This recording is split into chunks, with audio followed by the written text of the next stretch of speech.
So, Bishop, every few years, bishops are required to make a trip to Rome called Ad Limina. In November, you did that and met with Pope Francis. I was curious if this was the first time you've met him in person.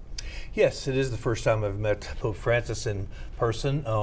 It was my fifth Ad Limina visit, once as an auxiliary bishop in Pittsburgh and twice from Youngstown, now the second time from Providence. So it was a wonderful trip, but it was my first opportunity to meet and greet Pope Francis in person. What were your impressions of him? What was he like? Very impressive. You know, we had a wonderful opportunity, and we met as a group of bishops with the Holy Father. There were 20 some of us, I believe, and we met in a group in a discussion with him in the Apostolic Palace for over 2 hours.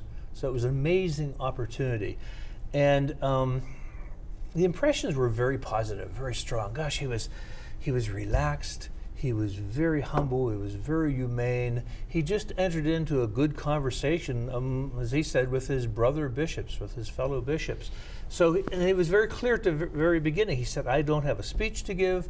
I don't have an agenda to follow today." He said, "This is your opportunity." He said, "Whatever you want to ask about, questions, issues. If you want to criticize the Pope, that's okay too." Yeah. He said, because we learn when we are criticized, as long as it's done respectfully. Well, was there a main theme that came out of that from the bishops to the Pope then?